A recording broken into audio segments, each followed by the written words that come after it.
और खबर दिल्ली से, जहां यमुना नदी का जलस्तर एक बार फिर से घटने लगा है। कल रात को जलस्तर में बढ़ोतरी दर्ज की गई थी और यमुना 206 मीटर तक पहुंच गई थी, लेकिन अब जलस्तर एक बार फिर से घटने लगा है। यमुना के ऊपर बने लोहे वाले पुल पर ट्रेनों की आवाजाही अब सामान्य है, लेकिन सड़क यातायात अब तक नहीं खोला गया है, वो अब तक सामान्य नहीं हो पाया है। कई जगह पर अब भी रास्ते बंद हैं।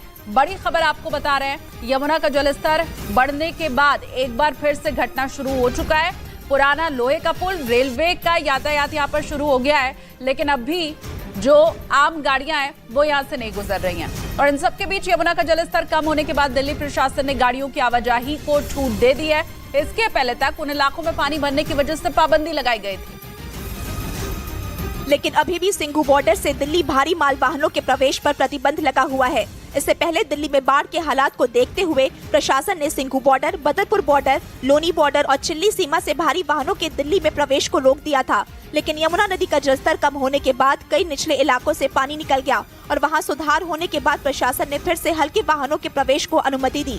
लेकिन हरियाणा, हिमाचल प्रदेश, चंडीगढ़ और जम्मू कश्मीर से आने वाली अंतर्राज्यीय बसों को सिर्फ कश्मीरी गेट तक आने की अनुमति दी गई है। लेकिन पहले ही हरियाणा के हथनीकुंड बैराज से छोड़े गए पानी की वजह से दिल्ली में मुसीबतों का अंबार लग गया। जिन इलाकों से पानी निकल चुका है वहां हजारों टन कीचड़ सड़कों पर बिखरा दिखा, जबकि दिल्ली के कई इलाके ऐसे भी हैं जहां नदी का जलस्तर घटने के बाद भी सड़कें तालाब की तरह नजर आईं और मजबूरी में लोग उसी गंदे पानी के बीच से होकर गुजरते दिखाई दिए। दिल्ली के आईटीओ इलाके में सड़क पर 2 फीट के करीब पानी भरा दिखा। दिल्ली के कई सारे मुख्य इलाके, वहां पर जाना है तो इस आईटीओ से आपको जरूर गुजरना होगा। जहां तक आपकी नजर जा पा रही होगी वहां तक आपको पानी ही नजर आएगा। वहीं बाढ़ का पानी निकलने के बाद दिल्ली के पॉश इलाके सिविल लाइंस में हर तरफ कीचड़ बिखरा दिखाई दिया। बाढ़ के पानी के साथ कचरा और सीवर का गंदा पानी आने की वजह से कई तरह की बीमारियों का खतरा भी बढ़ गया। निचले इलाकों में पानी भरने से सड़क किनारे टेंटों में रह रहे लोगों की भी मुश्किलें कम नहीं हो रही। जिसके बाद दिल्ली में राजघाट के अंदर से यमुना नदी का पानी निकालने के लिए बाउंड्री वॉल की दीवार तोड़ दी गई, जिससे राजघाट के अंदर भरा पानी तेजी से बाहर सड़क की तरफ निकलने लगा। बीते 3 दिन से वो पूरा इलाका तालाब बना हुआ था। लेकिन जैसे ही यमुना नदी का जलस्तर कम हुआ, राजघाट से भी पानी घटने लगा, लेकिन अंदर जमा पानी उतनी तेजी से बाहर नहीं आ पा रहा था। जिसके बाद फैसला लिया गया कि राजघाट के बाहरी हिस्से में बनी बाउंड्री वॉल को तोड़ दिया जाए ताकि पानी तेजी से बाहर निकल सके।